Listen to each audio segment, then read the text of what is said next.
बांग्लादेश में हिंदुओं के खिलाफ हिंसा थमने का नाम नहीं ले रही। हिंदू संत चिन्मय दास की गिरफ्तारी के बाद जो विरोध शुरू हुआ तो हिंदुओं के खिलाफ अत्याचार अब और तेज होता जा रहा है। इतना ही नहीं, इस्कॉन से जुड़े कुछ और सदस्यों को भी बांग्लादेश में गिरफ्तार किया गया। और अब इससे जुड़ी एक और बड़ी खबर मैं आपको बताने जा रही हूं, वो ये है कि बांग्लादेश में चिन्मय कृष्ण दास के जो वकील हैं उन पर जानलेवा हमला हुआ है। वकील रमन रॉय की हालत गंभीर है। वकील रमन रॉय इस वक्त आईसीयू में जिंदगी और मौत के बीच है।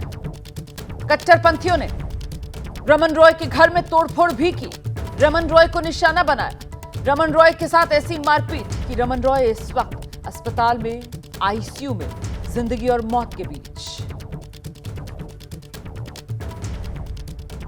और इस बीच चिन्मय दास की जमानत पर आज सुनवाई होगी। बांग्लादेश में देशद्रोह के आरोप में उनकी गिरफ्तारी हुई है।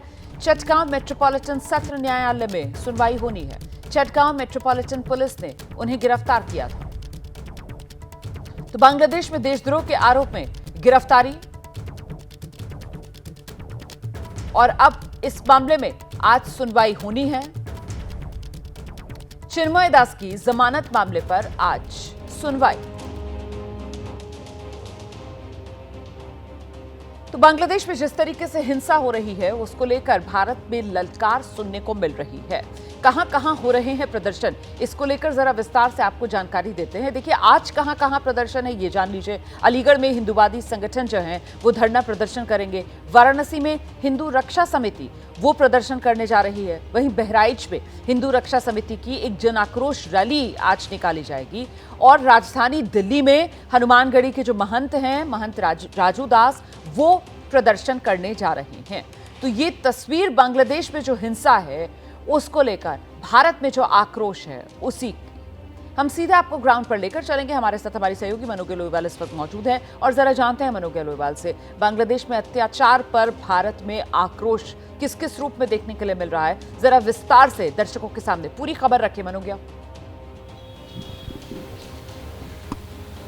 रोमाना, सबसे पहले तो पिछले 15 दिनों से लगातार जिस तरह के हमले हो रहे हैं और कट्टरपंथी लगातार इसे जारी रखे हुए हैं। अंतर्राष्ट्रीय स्तर पर भले ही इस पर आवाज़ उठ रही हो, अमेरिका से लेकर ऑस्ट्रेलिया तक और भारत में खास तौर से जो आवाज़ें उठ रही हैं ये कहते हुए कि कट्टरपंथियों का ये नज़रिया और इस तरह की कार्रवाई बिल्कुल शोभनीय नहीं है और निंदनीय है। उसके साथ साथ ये ऐसा नहीं है कि ये हरकतें कम हो रही हों, अभी भी लगातार जारी हैं। और कल हुआ हमला जिसमें चिन्मय कृष्ण दास के वकील रमन रॉय का ये हाल कर दिया है कि वो अब जिंदगी और मौत के बीच लड़ रहे हैं।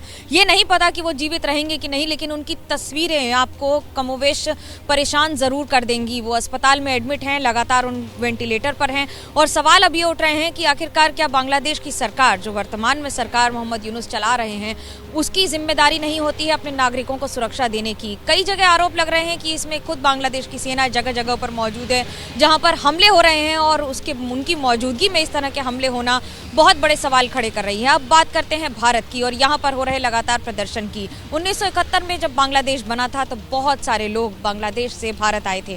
कल से लेकर अब तक, या यूं कहूं अगले पिछले 72 घंटों में, ईस्ट बंगाल क्लब से लेकर, जो क्लब इस आधार पर बना था खास तौर से उन विस्थापित हिंदुओं को लेकर जो बांग्लादेश से भारत आए थे, उन्होंने भी एक नोटिफिकेशन जारी किया है और अपील की है शांति की और इसे पूरी तरह से इस पूरी घटना की निंदा की है। तो वहीं दूसरी ओर आज पूरे दिन अलग अलग जगह अलग अलग समय पर प्रदर्शन होने हैं।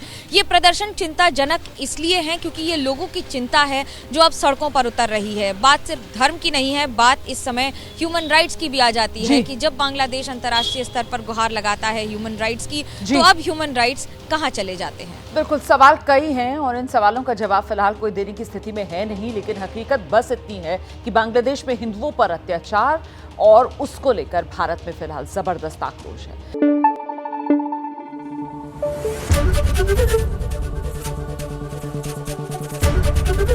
एबीपी न्यूज आपको रखे आगे।